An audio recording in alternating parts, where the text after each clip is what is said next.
Man, it is incredibly windy outside right now, and it's kind of October. I have the lights behind me set to purple, kind of a fall spooky time, I guess. But first of all, still working on the studio. I actually have someone coming in a week from tonight to talk about maybe getting some new windows in here. And about a week after that, I have another someone, coming in to do the wooden floors in here. And as soon as the floors are done, I'm going to start looking at desks and really making this space into a proper studio. So we're a couple weeks out. I'm working as much as I can, squirreling away some monies so that I can hopefully make this space what I want it to be. But I really appreciate you guys being patient with me, and I hate this room right now. Number one, because things aren't done, but number two, it's so echoey. And it drives me insane, but my wife was saying she doesn't really notice it as much in the videos, and so I'm hoping it's at least survivable. And if you're really an audio person, I am so sorry. But I wanted to talk about something today that I don't really get asked about, but I think it's a question people want to ask, if that makes sense. And that is, how do you think or remember things when you're blind? And the reason I think this is a question that people want to ask is thinking and remembering, along with being something that literally everybody does constantly, is so inherently visual for sighted people. I said that in a really weird way, sighted people. And what's crazy to me is that I don't know how to not think the way I do. So, I'm going to start with my usual disclaimer. I do not speak for blind people because I'm one dude, okay? This is my lived experience, my way my brain works, and that is going to differ immensely, potentially, from other blind people. This is me speaking from me. Now, I have, for context, a retinopathy of prematurity, which means I have detached retina in both eyes. I don't know why it sounds like the plural of retina also should be retina in the same way that the plural of deer is deer, but I think it is retinas. But I think you only have one, don't you? And then, yeah, I don't know. Question for another day. Anyhow, I have ROP, which is retinopathy of prematurity. I also have glaucoma and I have cataracts. And so the reason that's particularly relevant here is that I do have some level of vision. Now, my memories contain the same level of vision that I have. For example, and I was just talking to my wife about this at dinner. If I were to visualize the book One Fish, Two Fish, Red Fish, Blue Fish by Dr. Seuss, I can tell you that that book has a yellow cover and it has fish on it. I cannot see the specific font, I cannot read the title, and I cannot tell you which color of fish is on that book. So if you ask me to draw that book, I would draw a square with a title on it that, One Fish, Two Fish, Red Fish, Blue Fish by Dr. Seuss. I think the text was black, but again, I have no earthly idea. Sticking with Dr. Seuss, just because that's the thing that pops into my brain, his alphabet book, I think it maybe has like ABCs on the cover, and it's very colorful. And the two colors that stand out to me from my memory are like a bright red. It's also a little like faded maybe, and blue. It's also maybe a little bit like off, if that makes sense. I can't tell you a darn thing about the rest of those books. Now, why is that where I started thinking? Well, the reason is when you're younger, you often remember things that are very distinct, and your first memories are most likely things that are very vibrant, large, and omnipresent in your life. That could take the form of a toy, a stuffed animal, a parent, And for me, one of the first things I remember is a green ball, and it had this bumpy texture on it. And it was, I mean, iridescently green, and I'm assuming, by my scale, it was probably something I could have held in both hands now, but to little old me, that thing was probably about the size of a beach ball. But I can't tell you a lot of visual details other than big green ball. I can remember the texture. And what's odd about that is that's the same way I see, and so it's the same way I remember, and that all makes sense. But that applies to so many different things. Experiences that I've had, places I've been to. I can remember the overall picture of maybe what a place looked like, or the fact that there was a certain feature. I don't have the ability to see visual detail almost at all. And so, for example, if you Google I'm trying to remember the name of the museum. It's at the U.S. Space and Rocket Center in Huntsville, Alabama. There is a visitor center, I think is what it might be called, but I could be wrong.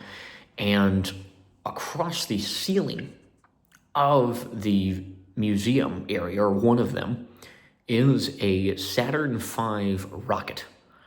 And I remember seeing giant white tube on ceiling and going, wow, that's a rocket, that's huge.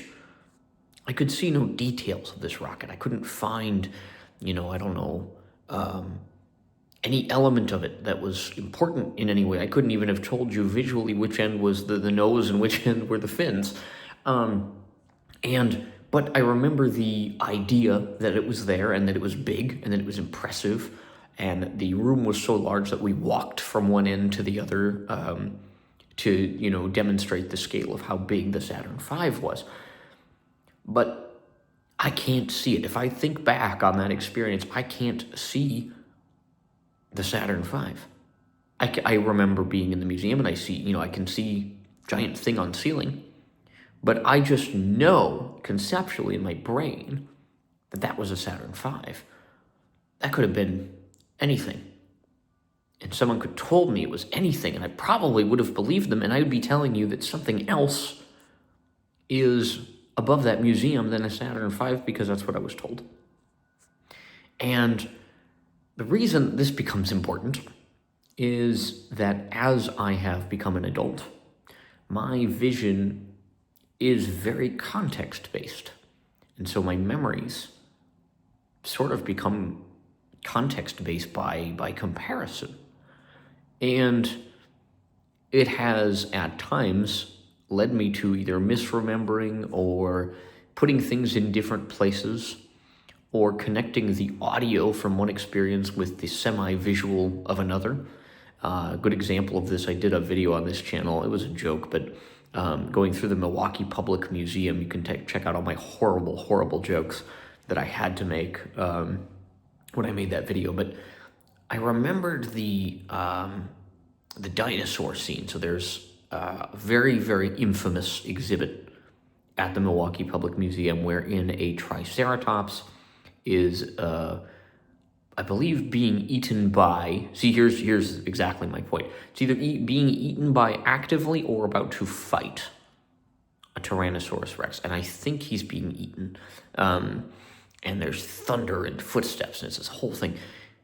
I don't know what that looks like. I know it was there. I saw giant shapes, and I heard the audio, and I know that that's what that exhibit is, but I don't know what it looks like, beyond that it's there. And so the traumatic effects of that exhibit on me were the thunder and the noises, not inherently the visual of a dinosaur eating another dinosaur, which is arguably much worse.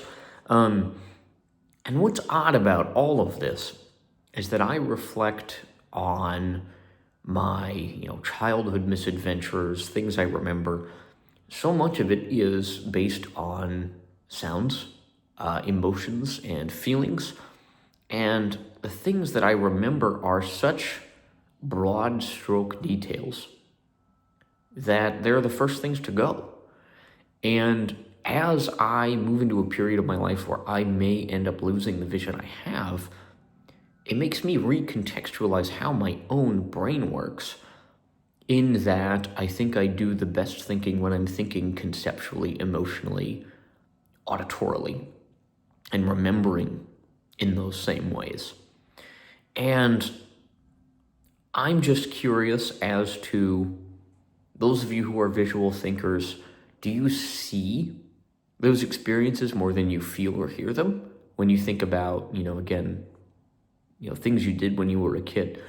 Because I can still tell you, I couldn't tell you visual details, but I can tell you the audio from a clock. And I've talked about this clock on the channel before. My grandparents had it in their house, and is the single most prevalent piece of nostalgia in my brain is the ringing of this clock. And I don't have perfect pitch, but from the research that I've done, this clock was called a bim bam clock. And it had this very distinctive sound to it. And I've tried to find this clock, and as I look online, I play, sample clips to try to identify, and within nanoseconds, I can just go, absolutely not, nope, not the one, not the one, not the one. And I want that sound, because that sound to me is being in my grandparents' living room, being on a carousel horse that my grandpa had whittled out of wood and put a brass post into, and I would sit in the window and play with the shutters because I was so small I could fit on this carousel horse, and I would hear that clock. It's falling asleep at midnight after, making the road trip up to Grandma and Grandpa's, and hearing that clock as I fell asleep, and hearing it again as I woke up in the morning and went to go sit with my grandma while she made breakfast. And those sounds are those memories, they are those experiences, in the way that I think it probably works visually for those of you who can see. And wanting to find ways to express myself or put to words or think about that type of thinking and memorizing just got me thinking about the fact that everyone's brain works so differently from one another. And I'm sure you watching this have these memories, these experiences, and they may be visual, they may be emotional, they may be auditory, they may be like a very kinesthetic, holding Play-Doh in your hand, or, an old video gaming controller, things like that. I'm just curious what you think. This was very rambly, but I'm putting it out there because I think it's an interesting topic worth discussing further. I hope you're doing well, and I know this time of year can start to ramp up for a lot of folks and get stressful, but try to take time for yourself. I'm working on doing more of that, even as I'm in the midst of, trying to get things done here in the studio. We just got a bathroom floor redone, and we're working on some other projects around our house, but try to take some time to relax, and I hope you're well. My last video did really well on this channel, and I really appreciate all of you that hopped aboard. So on the road to 400 subscribers now, which is crazy to me, so thank you. And with all that said, we'll see you soon. And if you have any questions, comments, queries, theories, concerns, or anything else, that's what that comment section down below is for. Appreciate you, and we'll see you soon. All right, peace.